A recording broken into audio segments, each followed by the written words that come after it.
देखिए क्या बाबू, जरा यहाँ पे ध्यान दीजिएगा, पुष्पीय पादपों का शरीर। शरीर मतलब होता है, इंग्लिश में कहना हो तो कहते हैं एनाटॉमी। ठीक है, अब एनाटॉमी का मतलब होता है कि अगर एनाटॉमी या फिर शरीर किसी भी जीव के साथ लग जाए तो इसका मतलब है कि हम उस जीव का क्या करने वाले हैं, स्टडी करने वाले हैं, पढ़ाई करने वाले हैं, अध्ययन करने वाले हैं। लेकिन कहाँ अध्ययन करेंगे बच्चा? उसके अंदर, यानी कि उसके अंतः अध्ययन करने वाले हैं, सीधा सीधा कि उसके शरीर के आंतरिक संरचना का अध्ययन करने वाले। बात समझ में आ रही है? अगर हमने कहा कि एनाटॉमी ऑफ ह्यूमन बीइंग, इसका मतलब क्या है कि हम लोग मनुष्यों का क्या पढ़ने वाले हैं? एनाटॉमी, आंतरिक संरचना पढ़ने वाले हैं। अभी यहाँ पे एनाटॉमी किसके साथ लगा हुआ भाई? पादप के साथ। कौन से पादप के साथ? पुष्पीय पादप, यानी कि एक ऐसा पुष्प का हम लोग शारीरिक मतलब कि आंतरिक संरचना पढ़ने वाले हैं जिनमें क्या बनते हैं? पुष्प बनते हैं। फिर आगे चल के हमें पता है, पहले से ही पिछले चैप्टर में ही आपने क्लियर कर रखा है कि जो पुष्पीय पादप होते हैं वो दो प्रकार के होते हैं। कौन कौन से? एक बीजपत्री और द्विबीजपत्री। यानी कि कुल मिलाजुलाकर हम लोग देखेंगे आंतरिक संरचना किसकी देखने वाले हैं हम लोग? आंतरिक संरचना पुष्पीय पादप की। अब पुष्पीय पादप है कितने प्रकार के? दो प्रकार के। कौन कौन? एक बीजपत्री और दूसरे हैं आपके कौन? द्विबीजपत्री।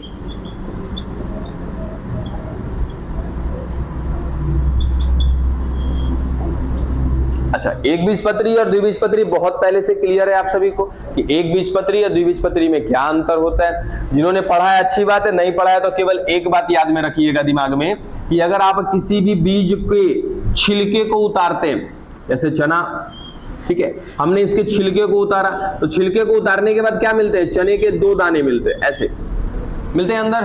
तो जिनमें दो दाने मिल रहे हैं बच्चा, उसको याद रखिएगा क्या है वो? द्विबीजपत्री है। और जिनका छिलका उतारने के बाद केवल एक बीज है अंदर, जैसे आपका धान, गेहूं, ठीक है, तो ये क्या कहलाएंगे? आपके एक बीजपत्री। जिन्होंने छोड़ रखा है इतना ही पढ़िए, आगे चल के धीरे धीरे वो मेकअप कर जाएगा। ठीक है, हालांकि हम लोगों ने कहीं ना कहीं इस बीज के अंदर की संरचना भी देख रखी है पिछले चैप्टर में।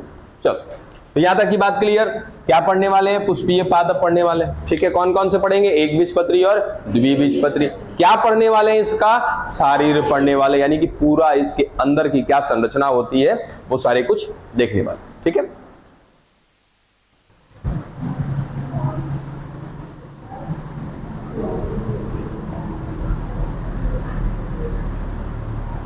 अच्छा, इसके बाद कहीं ना कहीं हम लोग क्या पढ़ने वाले हैं इस चैप्टर में? ऊतक, टिश्यू। अब ऊतक या टिश्यू क्या कहते हैं? किसको कहते हैं? बताइए, ऊतक टिश्यू किसे कहते हैं? एक ही प्रकार के कोशिका के समूह को ऊतक कहते हैं। और कुछ लाइन हो सकता है क्या इसके लिए?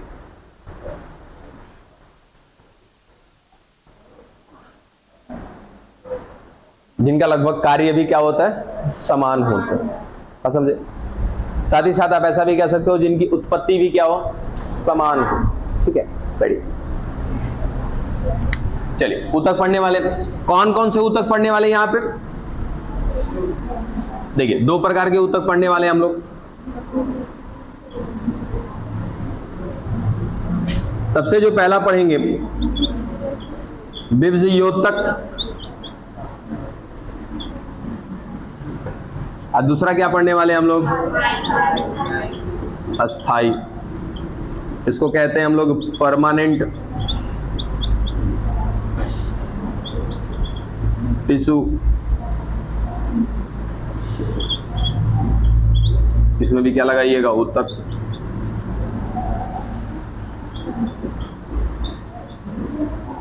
और ये क्या है? मेरिस्टेमेटिक।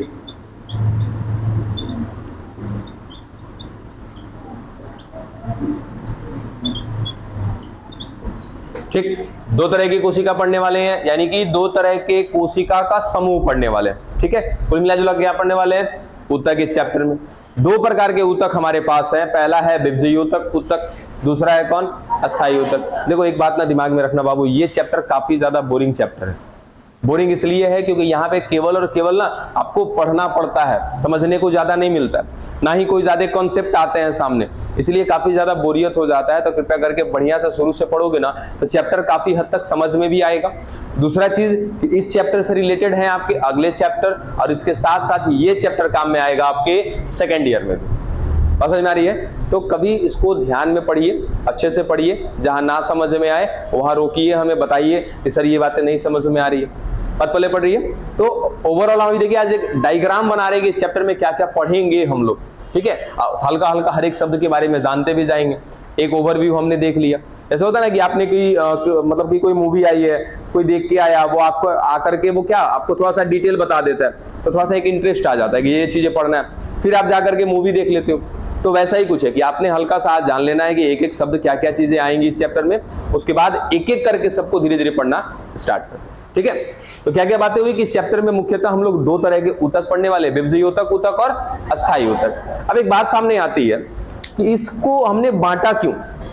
देखना, एक बात याद रखना हमेशा कि बाबू यदि मैं कभी भी, मैं क्या कहीं भी आपको अगर फिजिक्स केमिस्ट्री मैथ कहीं भी कुछ भी हो, अगर सामने आपको दो कैटेगरी दिख रही है, तीन कैटेगरी, चार कैटेगरी, कुछ ना कुछ दिख रहा है, जैसे अगर दोनों के दोनों समान होते तो मैं यहाँ अस्थायी ऊतक में नहीं लिखता, एक ही नाम रहने देता, या तो विभजीय ऊतक रहने देता या तो अस्थायी रहने देता। यहाँ पे दो नाम लिखा, इसका मतलब दोनों में कहीं ना कहीं बच्चा क्या मिल रहा होगा, हमें अंतर मिल रहा होगा। पहला बात क्लियर हुआ कि दोनों में कुछ ना कुछ अंतर होगा। दूसरा चीज कि यदि दो लोगों के बीच में आप अंतर निकालते हो तो कुछ ना कुछ आपके पास क्या होना चाहिए, आधार होना चाहिए। अगर हमने कहा कि ये लड़कियां हैं, पीछे लड़के हैं, तो दोनों को क्या कर दिया, डिफरेंट कर दिया, अलग अलग कर दिया, कुछ तो आधार माना होगा ना। क्या आधार माना है, जेंडर, है ना, लिंग को आधार माना है कि आगे बैठी जो भी लड़कियां स्त्रीलिंग है, पीछे लड़के क्या है, पुल्लिंग है। एक हमारे पास क्या है, आधार है हमारा, ठीक।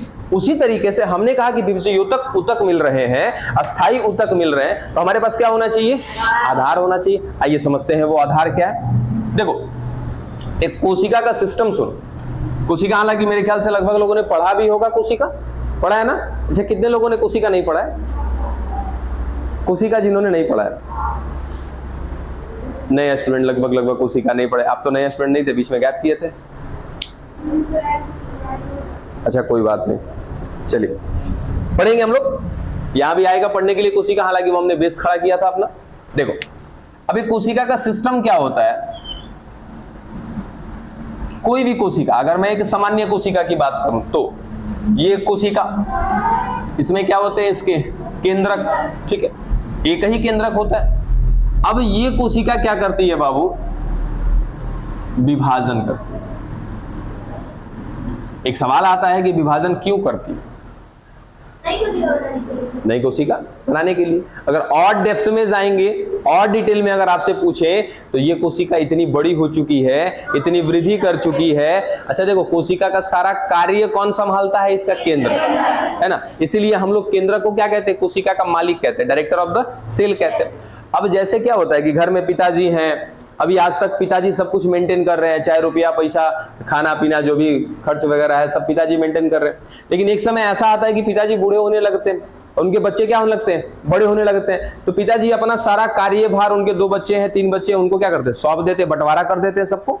ठीक ऐसा ही क्या होता है बच्चा, ये कहीं ना कहीं क्या है, फादर है, ठीक है, यानी कि ये पिता है पूरी कोशिका का। धीरे आगे आगे जाते जाते जाते जाते अब ये पूरी कोशिका का संचालन नहीं कर पाएगा, इसलिए क्या करता है, कोशिका को तोड़ देता है, विभाजित कर देता है। तो सबसे पहले क्या होता है कि ये केंद्रक टूट जाएगा, ये एक से कितने केंद्रक हो जाएंगे, 2, और उसके बाद धीरे धीरे ये कोशिका भी टूटनी चालू हो जाती है ऐसे, ठीक। तो ये एक सिस्टम है। अब क्यों विभाजन किया, इसके पीछे का कारण मालूम चला कि ये कोशिका इतनी वृद्धि कर चुकी थी, जिस कारण से अब इस कोशिका का संचालन अकेला केंद्रक नहीं कर पाता है। इस कारण से ये क्या करती है, विभाजन करती है। अब विभाजन करने से लाभ क्या होता है, तो सबसे पहला क्या, कोशिका की संख्या बढ़ती है। यदि कोशिका की संख्या बढ़ेगी तो उस जीव का आकार बढ़ेगा कि नहीं बढ़ेगा, है ना। अगर मान लो कि मेरे अंदर 1000 कोशिका है, 1 साल के बाद मेरे अंदर 2000 कोशिका हो जाए, तो 1000 कोशिका में इतना हाइट पर्सनालिटी दिख रहा है, ठीक है, क्या लगता है कि 2000 कोशिका हो जाएगी तो मेरे शरीर का आकार बढ़ेगा कि नहीं बढ़ेगा, है ना। तो कोशिका में यदि विभाजन हो रहा है तो विभाजन होने से क्या हो रही है, इसकी संख्या में वृद्धि हो रही, ठीक है। साथ ही साथ आकार में वृद्धि होगी। किसकी आकार में वृद्धि होगी? उस जीव के आकार में वृद्धि होगी जिस जीव की कोशिका में क्या हो रहा है बाबू? डन। चलो विभाजन में इतना कुछ जाना। उसके बाद अभी क्या, ये जो विभाजन करेगी तो ये क्या करेगी? ये लो विभाजन करती जा रही है ये कोशिका। हालांकि एक सिस्टम होता है विभाजन करने का, अभी वो आपको नहीं बता रहे, ठीक है। तो ये कोशिका 1 से क्या हुई, 2, 2 से क्या होगी 4, 4 से 8, 8 से 16, इस तरीके से विभाजन करती जाएगी, ठीक है। तो ये जो कोशिकाएं लगातार विभाजन कर रही है, इनके जिम्मे और कोई काम नहीं है। इनका काम बस एक ही इनको दिख रहा है कि विभाजन करते जाना है। वे कोशिकाएं जो लगातार विभाजन करती जाएंगी, ऐसे कोशिका का नाम है क्या बाबू? विभजयोतक ऊतक। यानी कि ऐसी कोशिकाओं का समूह क्या कहलाएगा? विभजयोतक ऊतक कहलाएगा। ये कोशिका थी, इसने क्या किया? विभाजन किया। फिर ये भी आकार में क्या हो जाएंगी? आगे चल करके बड़ी हो जाएंगी। देखो विभाजन में 2 चीज होती है। सबसे पहला क्या होता है? विभाजन। देखो ये एक कोशिका, इस कोशिका ने क्या किया? विभाजन किया। तो विभाजन किया तो आकार इनका क्या हो जाएगा? छोटा, क्योंकि इसी कोशिका से टूट के बने हैं ना ये, ठीक है। तो ये आकार में फिलहाल छोटे बनेंगे। चलो फिर आगे चल करके ये यहां से यहां तक क्या हुआ है? विभाजन हुआ है, ठीक है। अब विभाजन जो करता है तो ये कौन? हमारा जन्म किससे हुआ? माता से, ठीक है। इसी कारण से जो कोशिका विभाजन करके नई कोशिका बनाती है, इनको कहते हैं मातृ कोशिका, और जिनका निर्माण हुआ है इनको कहते हैं पुत्री कोशिका, ठीक है। अच्छा, पुत्री कहने के पीछे भी रीजन है। पुत्र कोशिका क्यों नहीं कहते? क्योंकि ये कोशिका भी आगे चल के आकार में बड़ी हो जाएंगी, अब फिर ये भी क्या करेंगी? विभाजन कर लेंगी। तो बच्चा आगे चल करके ये जन्म दे रही है कि नहीं दे रही है? जन्म कोशिका को। जन्म देने का काम किसका? माता का कि पिता का? माता का, ठीक है। इसीलिए इसको क्या कहते हैं? पुत्री कोशिका कहते हैं। कितनी थी? 1 से हमने शुरू किया था, अभी कितनी हो गई हमारे पास? 4। फिर ये चारों भी क्या करेंगे? ऐसे वृद्धि करते जाएंगे। अब फिर वापस क्या करेंगे ये लोग? अरे सॉरी, इसको भी ले लिया था हमने, वो बगल में लिखा था 4 ना, वो भी आ गया था, ठीक है। तो ये एक सिस्टम होता है, इसी तरीके से वो विभाजन करती चली जाएंगी। तो देखो अब जो कोशिकाएं विभाजन करती जा रही हैं लगातार, इनके लिए कोई विशेष काम नहीं है। वे कोशिकाएं क्या कहलाती है बाबू? विभजयोतक कोशिका, और उनका समूह क्या कहलाएगा? विभजयोतक ऊतक कहलाएगा। बात समझ में आई? ठीक है। दूसरा कंडीशन क्या है? अस्थायी ऊतक। अब अस्थायी ऊतक कौन है? या अगर मैं कहूं कि अस्थायी कोशिका, क्योंकि अस्थायी कोशिका से ही मिलकर उनका समूह क्या कहला रहा है? अस्थायी ऊतक कहला रहा है। तो अब ये अस्थायी ऊतक कौन है या अस्थायी कोशिकाएं कौन है? तो एक बात याद रखना बच्चा कि इन्हीं विभजयोतक ऊतक से निर्माण होता है किसका? अस्थायी ऊतक का। यानी कि ये अलग से नहीं आती है, इन्हीं से निर्माण होता है अस्थायी ऊतक का। वो कैसे होता है? देखो अब यहां पे हमने क्या दिखाया था? एक कोशिका, एक कोशिका से क्या बनाया? 2 कोशिका। तो यहां से यहां क्या हुआ? विभाजन। देखो यहां से यहां क्या हुआ? विभाजन। और यहां से यहां क्या हुआ? वृद्धि, ठीक है। फिर यहां क्या दिख रहा है आपको? विभाजन। यानी कि कोशिका विभाजन में 2 चीज चलता है, विभाजन वृद्धि, विभाजन वृद्धि, विभाजन वृद्धि। ये काम चलता रहता है। जिनमें ये काम लगातार चलता रहेगा, क्या बोला हमने उसको? विभजयोतक ऊतक। अब विभजयोतक ऊतक की कुछ कोशिकाएं बोले कि भाई साहब अब ऐसा है कि हमने बहुत विभाजन कर लिया, अब हमको चाहिए क्या? काम चाहिए, मतलब कि कुछ विशेष कार्य करना है हमको। तो जो कोशिकाएं विभजयोतक ऊतक से विभाजित होकर बन रही हैं, इनमें से कुछ कोशिकाएं आगे चल करके विभाजन नहीं करेंगी। विभाजन नहीं करेंगी तो क्या करेंगी भाई? तो ये किसी विशेष कार्य में लग जाएंगी, किसी विशेष कार्य को करने के लिए हो जाएंगी ये। और यदि किसी विशेष कार्य को करना शुरू कर देंगी तो ये अब केवल और केवल क्या करेंगी बाबू? वृद्धि करेंगी, विभाजन नहीं करेंगी। अब ये कौन? तो ये अभी नहीं मानेगा, फिर लगातार ये वृद्धि कर रहा है। ये लो वृद्धि किया, फिर क्या करेगा? विभाजन। फिर क्या कर रहा है? वृद्धि, और फिर वही विभाजन। फिर आगे चल के पता चला कि इनमें से फिर 2 कोशिका ही सनक गया, करेगा विभाजन ना करेंगे। अब हम विभाजन नहीं करेंगे, क्या करेंगे? कोई विशेष कार्य करेंगे। तो विभाजन नहीं करेगा, विशेष कार्य करेगा, तो अब ये क्या हो जाएगा? रुक जाएगा। और रुक जाएगा तो ऐसे कोशिका को क्या कहेंगे हम लोग? अस्थायी ऊतक। बात पल्ले पड़ी। क्या हुआ कि किसने बोला नष्ट? मतलब नहीं समझे, क्वेश्चन बताइए। हाँ जो भी अभी शेष कार्य के लिए अपना विभाजन रोक देगा, हाँ, तो फिर आगे उसका नाश कैसे कर, क्योंकि वो तो विभाजन करेगा नहीं, तो नया कोशिका बना सकती है। नहीं बनाएगा वो। नई कोशिका लाने के लिए केवल और केवल जिम्मेदार है, वैसे ही रहेगा। हाँ वैसे ही रहेगा, वो केवल वृद्धि करेगा, चौड़ाई बढ़ाएगा, कभी वो मरेगा नहीं। क्या नहीं मरेगा। मरना एक अलग चीज है। कौन कहता है कि जो विभाजन करता है वही मरता है? वो किसी और कारण से। बिल्कुल। देखो, अच्छा ये बताओ कि हमारे शरीर में कोशिका विभाजन ज्यादा तेजी से चल रहा होगा या एक वृद्ध व्यक्ति में? वृद्ध यानी कि एक बूढ़े व्यक्ति में? हमारे शरीर में, ठीक है। तो अब तो सोचो कि जब उनकी बात करें कि वो एक बूढ़े व्यक्ति हैं, हमारे अंदर कोशिका विभाजन चल रहा है, तो आपके हिसाब से तो जिनके अंदर कोशिका विभाजन चल रहा है उनको मर जाना चाहिए या उनकी कोशिकाएं मरती चली जाएंगी। लेकिन वहां पे क्या होता है कि धीरे धीरे उनका कोशिका डिकम्पोज होता चला जाता है, उसकी कोशिका की क्षमता खत्म होती जाती है। देखो बाबू, क्या होता है ना कि जो जितना पहले जन्म लिया है ना, उसकी उम्र कम होती जाती है। अब मैंने अगर आपसे पहले जन्म लिया है तो मेरी उम्र क्या होगी आपके मुताबिक अगर तो कम होगी, मेरा जीवन लाइफ क्या होगा, कम होगा। तो यहाँ पर मतलब कि ये निर्भर कब किस पर करता है, तो कौन कितना पहले जन्म लिया है ये उस पर निर्भर करता है कि उसका जीवन कितना लंबा होगा। बात समझे? तो ये मरना ना मरना वो एक अलग मैटर है। अभी सीधा सीधा दो बात हमें दिमाग में रखनी है कि वे कोशिकाएं जो लगातार विभाजन करती जाएंगे उसको कहेंगे क्या हम लोग, विभजयोतक ऊतक, मेरिस्टेमेटिक टिश्यू। अब वे कोशिकाएं जो विभजयोतक ऊतक से ही बनी हैं लेकिन वो अब विभाजन नहीं कर रही हैं, उन्होंने विभाजन रोक दिया है, केवल और केवल क्या कर रही है, वो वृद्धि कर रही है। अब वृद्धि के दौरान वो किसी विशेष कार्य को कर रही है। देखो, विभाजन करना कोई विशेष कार्य नहीं है, वो लगातार विभाजन करता जा रहा है, करता जा रहा है, करता जा रहा है, किसी काम में लगा ही नहीं है वो, ठीक है। तो ये कहलाएंगी आपकी विभजयोतक। ऐसी की कुछ कोशिका आगे चल करके विभाजन रोक देंगी, यानी कि ये अब विभाजन नहीं करेंगी, अपना समूह बना लेंगी और किसी एक विशेष कार्य में लग जाएंगी। तो ऐसी कोशिका को क्या कहेंगे हम लोग, ऐसी कोशिका के समूह को क्या कहेंगे, अस्थायी। क्या दोनों बातें समझ में आई? देखो, आपका चैप्टर यहीं से स्टार्ट है, तो ये बात तो कभी मिस्टेक से भूलना भी नहीं आपको। समझ में आ गई सभी को? कोई ऐसा व्यक्ति है जिसको समझ में नहीं आया दोनों में अंतर? तो हमने आधार क्या माना बच्चा इसके लिए, कोशिका विभाजन। जिसमें विभाजन हो रहा है अभी भी उसको क्या कहेंगे, विभजयोतक। जिसमें विभाजन रुक चुका है उसको क्या कहेंगे, अस्थायी ऊतक। डन? कोई दिक्कत नहीं है, लिखना पड़ेगा इसको, मिटा देना।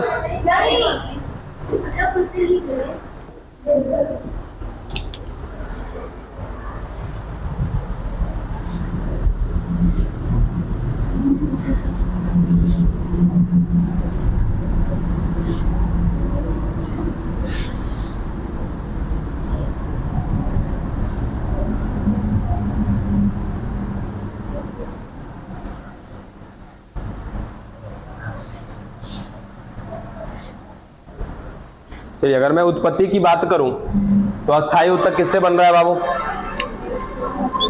विभजयोतक ऊतक से ही बन रहा है आगे चल करके, ठीक है। चल अब जरा ध्यान दें अगर हम, तो विभजयोतक ऊतक के होते हैं बाबू कुछ प्रकार। देखिए, सबसे पहला प्रकार है किसका, विभजयोतक ऊतक का, जिसको कहते हैं हम लोग शीर्षस्थ विभजयोतक, ठीक है। दूसरा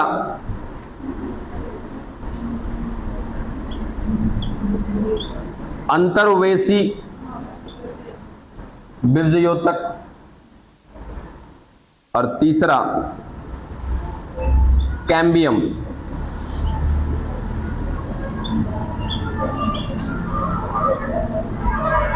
देखो इतना आगे कहां मुंडी सबका झुका हुआ है। जैसे हर बार क्या ना बायोटेक करते रहते हैं ना कि बायोटेक पूरा एकदम पेचीदा है, वैसे उससे भी खतरनाक है। रीजन है कि चैप्टर में किसी प्रकार का ना एकदम रस ही नहीं मिलेगा आपको, खुद ब खुद आप बोर होने लगोगे। और अभी आप पहले दिन में ये हाल है ना, तो आगे चल के दूसरे तीसरे दिन से तो फिर आने का मन नहीं करेगा, बस यही चलेगा कि कहिया ये चैप्टर खत्म हो जाए। बात समझे? तो तनिक ध्यान से पढ़ो ताकि कुछ इंटरेस्ट आएगा बच्चा। और आप में आपको यदि इंटरेस्ट आता है ना, तो टीचर्स को पढ़ाने में भी इंटरेस्ट आता है। आपका इंटरेस्ट खत्म तो मेरा भी इंटरेस्ट खत्म, बस चुपचाप लाइन लिखवाना चालू करेंगे। और लाइन लिखवाने की आदत है नहीं हमारी। देखो क्या क्या हुआ, शीर्षस्थ, अंतर्वेशी और कैम्बियम।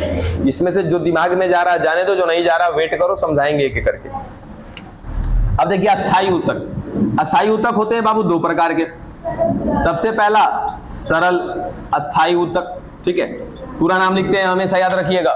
जैसे अगर ये प्रकार था किसका, विभज्य योतक का, तो क्या लिखा, शीर्षस्थ विभज्य योतक ऊतक, बात समझे। वैसे ही अगर अस्थाई का प्रकार है तो क्या लिखेंगे, सरल अस्थाई ऊतक। सर वो कैंडी वाले में क्यों नहीं लिखे हैं? अरे ठहर जाओ, क्या छूट गया है, लो ना भाई, बोलिए किसको, तनिक ठहर जाओ, तनिक ठहर जाओ, आएगा। लेटरल आप कह रहे हैं, लेटरल की बात कर रहे हैं, आएगा वो, ठीक है। दूसरा देखो, वो लेकर आएंगे जब हम उत्पत्ति के आधार पे देखेंगे ना बाबू, तो वहां पे। अच्छा एक बात और, हर बार कहते हैं ना कि बाबू यदि आपके दिमाग में कोई डेटा है ना, तो क्लास में बैठे हो तो इस डेटा को जीरो करके बैठो, क्योंकि तब तक मेरा डेटा आपके दिमाग में नहीं जाएगा जब तक कि आपके पास आपका डेटा पड़ा हुआ है, जाने नहीं देगा, बात समझे।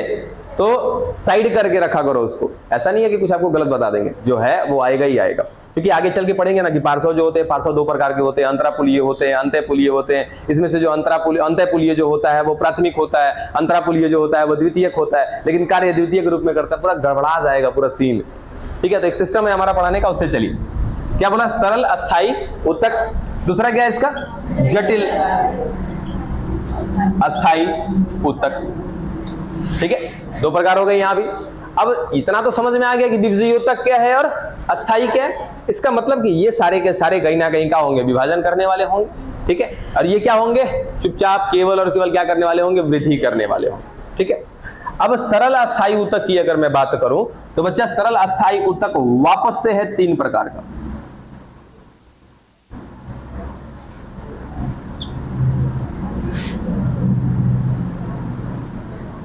देखिए, मृदुतक, स्थूल कोण और दृढ़ुतक, ठीक है। इसको हिंदी में तो हमने कह दिया, इसको इंग्लिश में क्या कहते हैं, पैरेन्काइमा, कॉलेनकाइमा, स्क्लेरेन्काइमा, मिल जाएगा आपके बुक में, ठीक है। पैरेन्काइमा, कॉलेनकाइमा, स्क्लेरेन्काइमा, ठीक है। हिंदी में क्या बोला, मृदुतक, स्थूल कोण और दृढ़ ऊतक। देखो, जटिल के भी प्रकार हैं, जटिल के 2 प्रकार हैं। सबसे पहला जाइलम और दूसरा है आपका फ्लोएम, ठीक। और ये रहा कैम्बियम। अब इस कैम्बियम के देखो प्रकार, एक है आपका अंतःपुलीय और दूसरा है अंतरापुलीय।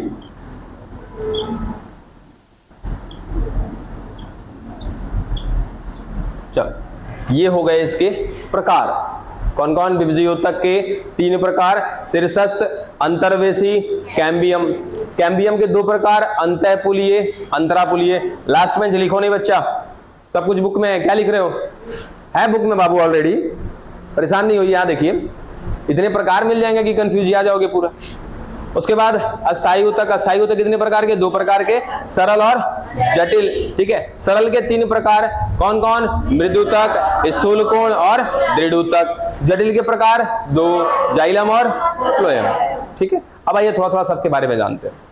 ये शीर्षस्थ विभज्य योतक क्या है, नाम में क्या आ रहा है, शीर्षस्थ, ठीक है। यानी कि विभज्य योतक मतलब पहले जान चुके हैं कि वे कोशिका का समूह जो लगातार क्या करेंगी, विभाजन करेंगी, ऐसी कोशिका के समूह को क्या कहते हैं, विभज्य योतक ऊतक। अब विभज्य योतक ऊतक का वो हिस्सा, बात सुनना, विभज्य योतक ऊतक का वो हिस्सा जो एक पादप के शीर्ष पर पाया जाता है। अब पादप में 2 भाग हैं, ऊपर है कौन, प्ररो, नीचे कौन है, मूल।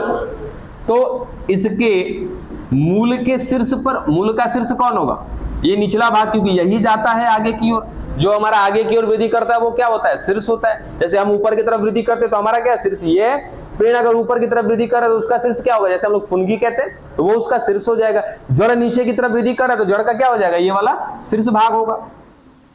पौधा ये ऊपर की तरफ जा रहा है तो ये हिस्सा क्या होगा, इसका शीर्ष भाग होगा। यानी कि विभज्य योतक ऊतक का वो हिस्सा, वो भाग जो पादप के शीर्ष भाग में पाया जाता है, अर्थात प्ररोह के शीर्ष भाग में और मूल के शीर्ष भाग में, वैसे ऊतक को क्या कहते हैं बाबू हम लोग, शीर्षस्थ विभज्य योतक, ठीक है। दूसरा क्या है, अंतर्वेशी, ठीक है। अब इसके पीछे ना एक कहानी है, जरा इसको खत्म कर लो जरा, उसके बाद मैं एक एक करके समझाता हूं।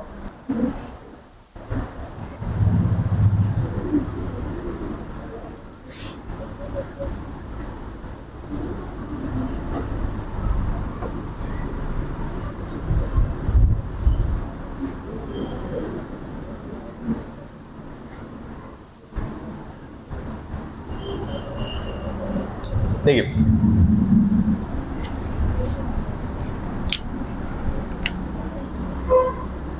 ध्यान दीजिएगा, शुरुआत हमने किसको कर रहे हैं, विभज्योतक ऊतक को कर रहे हैं। विभज्योतक में भी कौन आएगा, पहले शीर्षस्थ आएगा, फिर कौन आएगा, अंतर्वेशी आएगा, फिर कौन आएगा, कैम्बियम। ठीक है, चलो अब देखो, एक शुरुआत में हमने बीज लगाया, उस बीज से जो पादप बना है ये,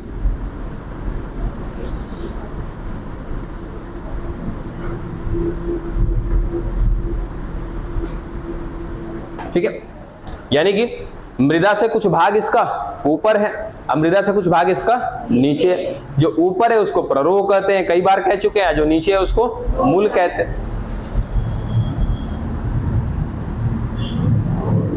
प्ररोह को कहा जाता है सूट, ठीक है, और ये क्या हो जाएगा आपका मूल, इसको कहा जाता है रूट। चलो अब समझने वाली बात क्या है कि जब कोई नया बीज हम लगाते हैं, जब वह पादप के रूप में वृद्धि करता है, तो बच्चा इसमें केवल और केवल क्या होती हैं, विभज्योतक ऊतक की कोशिकाएं होती हैं। विभज्योतक ऊतक के अलावा कुछ भी नहीं है इसमें, बाकी किसी की तो बात ही नहीं कर रहे हम, बस समझे, केवल और केवल क्या मिल रहे हैं इसमें, विभज्योतक ऊतक, और ये लगातार क्या करते जा रहे हैं, विभाजन करते जा रहे हैं। तो लगातार यदि ये विभाजन करते जाएंगे तो अगली अवस्था में पेड़ की लंबाई क्या होगी, पेड़ तो नहीं कह सकते, पौधे की लंबाई क्या हो जाएगी बाबू, बढ़ जाएगी। क्यों बढ़ रही है, क्योंकि इसके अंदर कोशिका की संख्या बढ़ रही है, और कोशिका की संख्या कौन बढ़ा रहा है, यहाँ पर विभज्योतक ऊतक की कोशिकाएं क्या कर रही हैं, लगातार विभाजन कर रही हैं, जिस वजह से क्या हो रहा है, कोशिका की संख्या बढ़ रही है। कोशिका की संख्या बढ़ेगी तो अभी अभी बात किया था कि जिस जीव के अंदर कोशिका की संख्या बढ़ेगी उस जीव का आकार क्या होगा, बढ़ता चला जाएगा। आगे और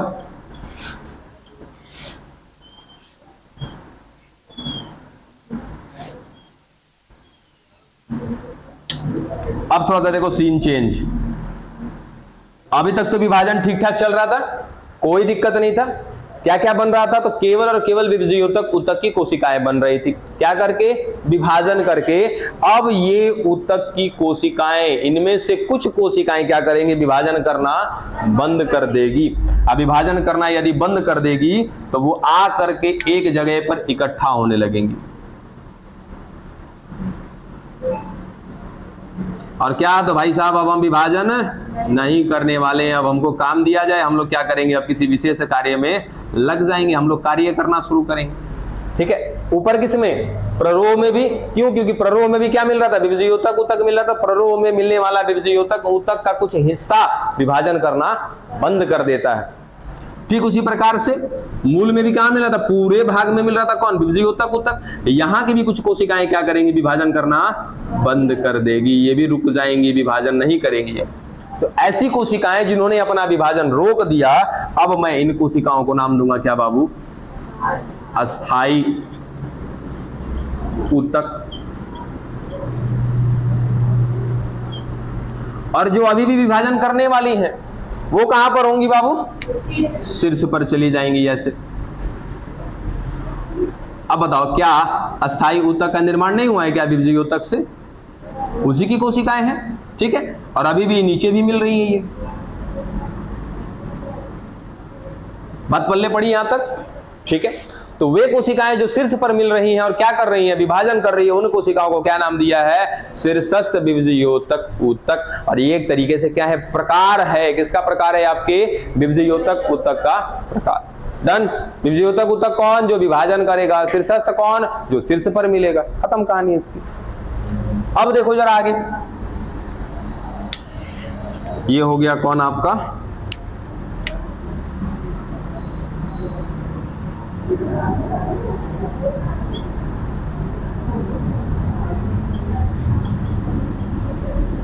शीर्षस्थ विभज्योतक ऊतक।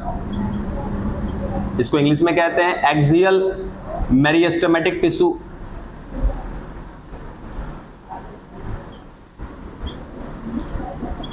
Axial meristematic tissue. ठीक है, अब आगे देखो, इसी के बीच में, अब ये लाल लाल वाला कौन है बाबू? अस्थाई ऊतक है, ठीक है। और ये ग्रीन ग्रीन अभी भी कौन दिखाई दे रहा है? विभज्योतक ऊतक। कौन सा विभज्योतक ऊतक? शीर्षस्थ, क्योंकि कहां पर मिल रहा है? ये शीर्ष पर मिल रहा है, इसलिए क्या बोला इसको? शीर्षस्थ विभज्योतक ऊतक। लेकिन जब इनमें काम बंद हो रहा था, यानी कि मैं सीधा सीधा कहूं कि आपका विभज्योतक ऊतक जब बदल रहा था किसमें? अस्थाई ऊतक में, उस दौरान विभज्योतक ऊतक की कुछ कोशिकाएं रह गई हैं बीच में फंस करके।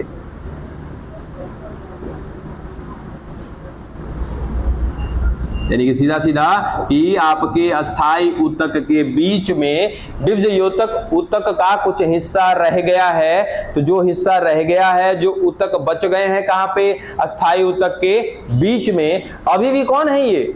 विभज्योतक ऊतक ही हैं, लेकिन एक तो कहां पे मिल रहा था? शीर्ष पे, तो क्या बोल दिया? शीर्षस्थ विभज्योतक। और एक कहां मिल रहा है? आपके अस्थाई ऊतक के बीच में। ऐसे को क्या कहते हैं बाबू हम लोग? अंतर्वेशी। ये जो बीचों बीच में रह गए हैं, इनको नाम दिया जाएगा अंतर्वेशी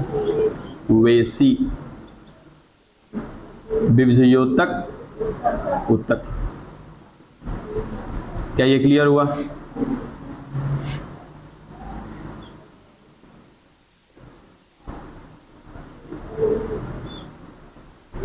दो चीजें, ठीक है। अब तीसरा कौन रह गया? कैम्बियम। कैम्बियम को अभी छोड़ रहा हूं आपके लिए थोड़ा सा, ठीक है। आएगा कुछ ही स्टेप के बाद, वो भी आएगा। यहां तक की बात क्लियर हो गई? आगे बढ़े।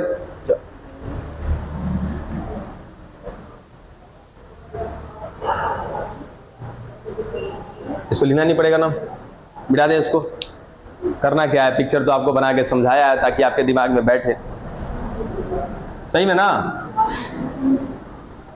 इसमें कुछ है नहीं बच्चा, ये पहले दिन भी बताया था, आज भी आपको बताया। देखो पिक्चर बनाने के पीछे ये रीजन होता है ताकि आपके माइंड में अच्छे से जाए, सब कुछ डेटा जाए। लेकिन आपको क्या है कि सर ने एक डॉट भी दिया ना, तो उसको भी उतारना है। ऐसा करते हैं कुछ लोग, गिन के। मैंने अगर 8 गोले बनाए हैं तो 7 गोले नहीं बनते, 8 के 8 गोले बनते। चलो समय है अभी, अब आगे देखो।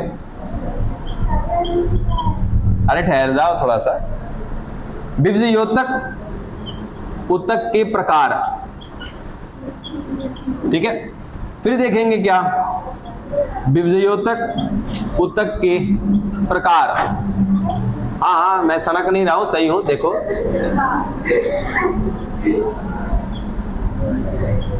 ठीक है, दोनों जगह पे लिखा है विभज्योतक ऊतक के प्रकार, लेकिन दोनों में अंतर क्या है? एक बार प्रकार देखेंगे हम लोग इसके लोकेशन के हिसाब से। यानी लोकेशन कहने का मतलब स्थान, कि कौन कहां पर मिल रहा है। यानी कि विभज्योतक ऊतक को देखेंगे उसके स्थान के अनुसार। दूसरा देखेंगे इसके ओरिजिन के अनुसार। ओरिजिन समझते हो? ओरिजिन माने उत्पत्ति। उत्पत्ति के आधार पे देखेंगे। चलो शुरू करते हैं हम लोग।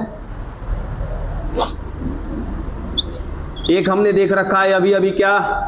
शीर्षस्थ। दूसरा क्या देख रखा है आपने?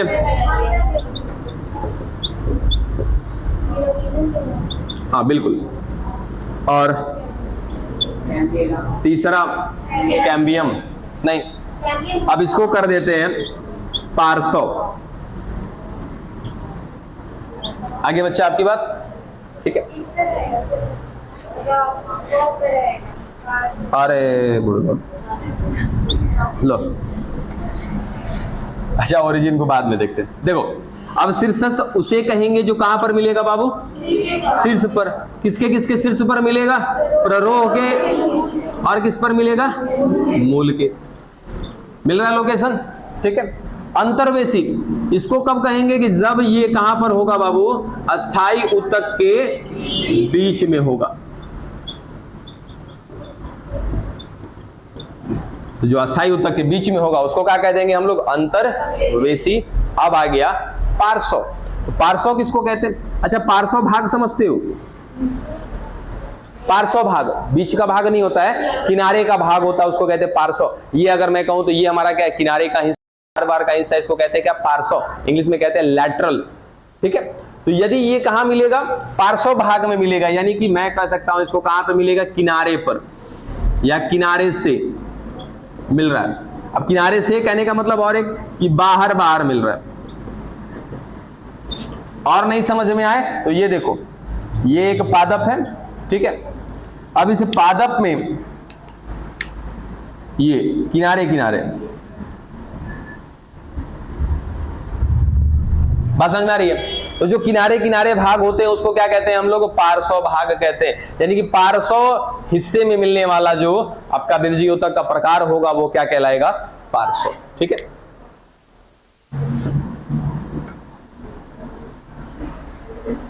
देखो अब पार्श्व जो होते हैं बाबू, ये होते हैं दो प्रकार के।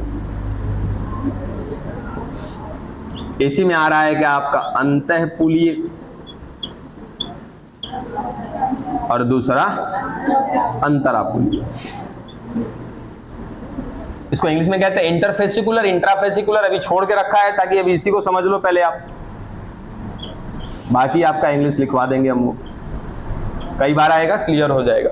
अभी अगर इंग्लिश भी देने लगे तो आप गुलमुला जाओगे सब लोग, गोल गोल। क्या क्या हो गया, अंतःपुलीय, अंतरापुलीय। तो ये कहां है, किसके भाग हैं, पार्श्व के। तो क्या मेरे ख्याल से बात समझ में आ गई कि कौन कहां मिल रहा है, शीर्षस्थ कहां मिल रहा है, शीर्ष पर। अंतर्वेशी कहां मिल रहा है, अस्थाई के बीच में। पार्श्व कहां पर मिल रहा है, पार्श्व भाग में। पार्श्व भाग के कितने प्रकार, दो, अंतःपुलीय और अंतरापुलीय। ये इसके प्रकार नहीं है, बस इतना हमने देखा है कि ये लोकेशन कहां है, ठीक है। लोकेशन के हिसाब से हमने कहा है कि पार्श्व हिस्से में दो प्रकार के क्या मिल रहे हैं, विभज्योतक ऊतक मिल रहे हैं। कौन कौन, अंतःपुलीय और अंतरापुलीय। तो ये मिलेंगे किनारे किनारे। अंतर्वेशी कहां मिलेगा, बीचों बीच में। और शीर्षस्थ कहां मिलेंगे, ऊपर और नीचे, यानी कि शीर्ष भाग में। डन। तो ये था क्या बच्चा, लोकेशन के अनुसार हमारा किसका प्रकार, विभज्योतक का प्रकार। अब देखते हैं क्या, उत्पत्ति के अनुसार। नहीं सर, असल चीज तो यही है, कैसे छोड़ दें। तो जाने में टाइम लगेगा, 2 मिनट नहीं बर्दाश्त करोगे, चलो सुनो। अच्छा ये बताओ, एकदम 2 मिनट का टॉपिक है। जैसे कुछ लोग इस क्लास में पहले आ गए और कुछ लोग आए बाद में, ठीक है। सपोज मान लिया जाए कि राहुल पहले आया, रोहित आया बाद में, मैं किसको प्राथमिक कहूंगा, ठीक है। यानी कि जो पहले आता है उसको क्या कहा जाता है बाबू, प्राथमिक। और जो बाद में आता है उसको द्वितीयक।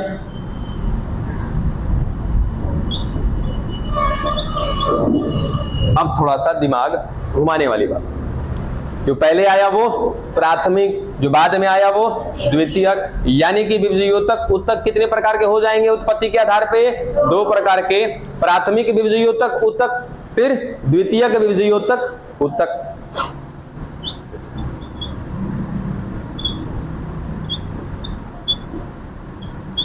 ठीक है। और एक बात याद रखना कि प्राथमिक विभज्योतक ऊतक जो है ये हमेशा क्या करते हैं,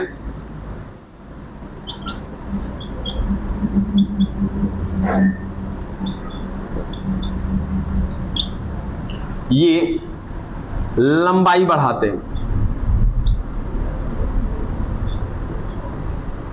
जिसको हम कह सकते हैं कि ये क्या कराते हैं, प्राथमिक वृद्धि कराते हैं। अब प्राथमिक वृद्धि कराना मतलब क्या कराना, लंबाई में बढ़ना, क्या कहलाता है, प्राथमिक वृद्धि। तो प्राथमिक विभज्योतक ऊतक क्या करेगा, पौधे की लंबाई को बढ़ाएगा। यानी कि कुल मिला जुला कर क्या करेगा, प्राथमिक वृद्धि करेगा, ठीक है। या प्राथमिक वृद्धि का मतलब क्या होता है, लंबाई को बढ़ाना। अब द्वितीयक विभज्योतक ऊतक है तो ये क्या करेगा बच्चा, द्वितीयक वृद्धि कराएगा, द्वितीयक वृद्धि कराएगा। और द्वितीयक वृद्धि का मतलब होता है चौड़ाई बढ़ना। बात पल्ले पड़ी, प्राथमिक वृद्धि का मतलब लंबाई बढ़ना, द्वितीयक वृद्धि का मतलब चौड़ाई बढ़ना, ठीक है। प्राथमिक वृद्धि कौन कराएगा, प्राथमिक विभज्योतक ऊतक कराएगा। द्वितीयक वृद्धि कौन कराएगा, तो द्वितीयक विभज्योतक ऊतक कराएगा। डन। अब देखो, अगर मैं स्पेशली बात करूं तो ये शीर्षस्थ, देखो मैं जिनको जिनको घेर रहा हूं याद रखना, क्योंकि वहां लिखने में समय लगेगा, मैं सीधा सीधा यहीं पे घेर देता हूं। ये शीर्षस्थ, अंतर्वेशी, ठीक है। ये दोनों के दोनों कौन है बाबू? प्राथमिक विभजियोतक ऊतक हैं। यानी कि सबसे पहले पौधे में कौन आया है? शीर्षस्थ आया है। और कौन आया है? अंतर्वेशी आया। अस्थाई की तो बात ही नहीं है, क्योंकि अस्थाई तो बाद में आएगा। तो अस्थाई किसमें होगा? द्वितीयक ऊतक में आएगा। अस्थाई को छोड़ ही दो। अभी हम लोग किसका प्रकार देख रहे हैं? विभजियोतक का। विभजियोतक के अलावा किसी का प्रकार नहीं देख रहे। दो ही प्रकार हमने शुरू किया था, पहला विभजियोतक, दूसरा अस्थाई। यहाँ पे अस्थाई की कोई बात नहीं है, केवल और केवल बात किसका है बच्चा? विभजियोतक का। तो विभजियोतक में शुरू में आपने प्रकार देख चुके हैं कि विभजियोतक कितने प्रकार के थे हमारे? शीर्षस्थ थे, अंतर्वेशी थे, फिर कहीं ना कहीं पार्श्व को हमने दो भाग में बांट दिया। पार्श्व क्यों कहा? क्योंकि ये कहाँ मिल रहे? किनारे, किनारे पर मिल रहे, इसलिए हमने इसको पार्श्व कह दिया। यानी कि हमारे पास विभजियोतक कितने प्रकार के दिख रहे हैं? 4 प्रकार के। कौन कौन? शीर्षस्थ, अंतर्वेशी, अंतःपुलीय और अंतरापुलीय। ठीक है, अब इनकी उत्पत्ति हम देख रहे हैं कि उत्पत्ति कैसे कैसे हुआ है। तो शीर्षस्थ सबसे पहले आया, इसलिए इसको क्या बोलेंगे? प्राथमिक। अंतर्वेशी भी पहले आया, इसलिए क्या बोलेंगे इसको? प्राथमिक। अब पहले आया तो क्या कराएगा? ये प्राथमिक वृद्धि। प्राथमिक वृद्धि माने क्या होता है बच्चा? लंबाई को बढ़ाना। क्लियर है? चलो अब बात करें किसकी हम? द्वितीयक वाले की। अच्छा एक बात और है इसमें, एक तो लोचा वाला बात है। ये देखो,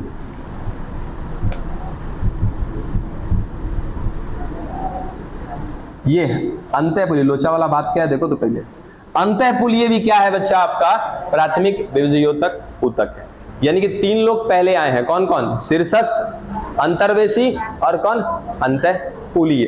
ठीक है, ये तीनों के तीनों पहले आए हैं। तो क्या कराएंगे ये लोग? प्राथमिक वृद्धि। अब प्राथमिक वृद्धि माने क्या होता है? लंबाई को बढ़ाना। ठीक, अब कौन बचा? अंतरापुलीय। अंतरापुलीय का है बच्चा? ये आया है बाद में, इसको कर दिया हमने रेड से। ठीक, ये आया है बाद में, तो क्या कहेंगे इसको? द्वितीयक विभजियोतक ऊतक। क्या कराएगा ये? द्वितीयक वृद्धि। या द्वितीयक वृद्धि माने क्या होता है? चौड़ाई को बढ़ाना। ठीक है, लेकिन समझ से जानते हो क्या होगा कि द्वितीयक वृद्धि कराने के लिए 2 लोग आते हैं। पहला कौन? अंतःपुलीय। और दूसरा कौन? अंतरापुलीय। अब लोचा वाली बात समझ में आई? देखो, द्वितीयक वृद्धि कौन कौन कराते हैं? अंतःपुलीय और कौन? अंतरापुलीय, दोनों। लेकिन अगर मैं उत्पत्ति के हिसाब से बात करूं ना, तो ये अंतःपुलीय क्या हो चुका है? पहले आ चुका है। लेकिन फिर भी क्या करेगा? ये द्वितीयक वृद्धि करेगा। अब देखो सिस्टम क्या होता है कि आपके घर पे कोई गेस्ट आया, सुनना बात को, कि आपके घर पे कोई फंक्शन है, 10 लोग आने वाले हैं। ठीक है, कोई का खबर आया कि भाई 10 लोग पहुंच रहे हैं। अब 10 लोगों में से क्या हुआ कि 2 लोग पहले पहुंच गए। अब 2 लोग पहले पहुंच गए तो हमारा भैया खिलाने पिलाने का सिस्टम है, 2 लोगों को चुपचाप बैठा के रखते हैं। ठीक, जब सारे लोग आ जाते हैं एक साथ में, तब क्या करते हैं? भोजन पानी देना। चलो, तो बस वैसा ही सिस्टम है कि आने को शुरुआत में ही कौन कौन आ गए थे? शीर्षस्थ आ चुका था, अंतर्वेशी आ चुका था और अंतःपुलीय। ये तीनों के तीनों आ गए थे शुरू में, इसलिए मैंने इनको क्या बोला है? प्राथमिक विभजियोतक ऊतक। ठीक है, एक बात यहाँ पे नोट के रूप में क्या था कि जो प्राथमिक विभजियोतक ऊतक होगा वो क्या कराएगा बच्चा? प्राथमिक वृद्धि कराएगा। अब प्राथमिक वृद्धि माने क्या होता है? लंबाई को बढ़ाना। इस हिसाब से देखें तो लंबाई कौन कौन बढ़ाना चाहिए? शीर्षस्थ, दूसरा कौन? अंतर्वेशी, तीसरा कौन? अंतःपुलीय। ये तीनों पहले आए हैं, तो इनको क्या करना चाहिए? लंबाई बढ़ाना चाहिए। मतलब कि क्या करना चाहिए? इसको प्राथमिक वृद्धि करना चाहिए। ठीक, अच्छा दूसरी बार में कौन आया है? तो दूसरी बार में केवल और केवल कौन आया है बाबू? अंतरापुलीय आया है। तो इसके हिसाब से इसको क्या करना चाहिए? केवल और केवल द्वितीयक वृद्धि करना चाहिए, यानी कि चौड़ाई में वृद्धि करना चाहिए। लेकिन ये अंतःपुलीय पहले आया जरूर है, लेकिन वृद्धि कौन सा कराएगा? चौड़ाई बढ़ाने का, यानी कि द्वितीयक वृद्धि कराएगा। यही बात आपको समझानी थी। ठीक है, आया पहले है लेकिन काम क्या करेगा? द्वितीयक वाला करेगा। ये दोनों के दोनों आए पहले भी थे और काम भी कैसा करेंगे ये लोग? लंबाई बढ़ाने का, यानी कि प्राथमिक वृद्धि कराने का। डन? ये मेरे ख्याल से समझ में नहीं आया होगा, क्योंकि दिमाग में क्या चल रहा है? जाना है, जाना है, जाना है। जाइए ना सर। अरे कौन किसको रोक सका है बताइए? अगर किसी के पास रोकने की क्षमता होती तो कोई दुनिया छोड़ के जाता? नहीं जाता। ठीक है, तो जब जिस समय, मान लो अभी 10 मिनट आपने समय दिया, 10 मिनट ऑलरेडी लेट हो गया, तो 10 मिनट लेट हुआ तो बच्चा उस लेट का फायदा उठाओ ना, 10 मिनट समझो। चले जाइए इत्मीनान से। बाकी लेट हो रहा है तो कल इस बात को फिर से रिपीट कर देंगे हम, दोबारा कल भी लिख सकते हैं, कोई दिक्कत नहीं है। छोड़ दीजिए, क्योंकि मेरे ख्याल से बातें समझ में आ गई है। छोड़ दीजिए, कल दोबारा लिख लीजिएगा, दोबारा कल फिर से समझा देंगे इस बात को। थोड़ा सा पढ़िएगा। नहीं, कल चेक कर रखा है। अब पढ़ाता कि मैं पेपर लाके आपको देता, समय बर्बाद होता, ऑलरेडी मैं लेट था। नहीं, ठीक है, तो अगर मैंने कल लाके दे दिया तो फिर आप समझिएगा। मतलब जैसे होता ना कि एक हाराबाजी, वैसा ला दिए तो मिल जाएगा, कल मिल जाएगा। पेपर डिक्की में ही पड़ा है, ऐसा नहीं है, लेकिन अभी दे नहीं रहा मैं। नहीं दे रहा तो नहीं दे रहा, नहीं दे सकते। नहीं, कुछ अपने साथ प्रायोरिटी होती है। जैसे कल टेस्ट लेना है तो लेना है, पेपर नहीं है तो इसका मतलब वैसे ही आज नहीं देना है तो नहीं देना है, पेपर पड़ा है तो क्या। Best of luck.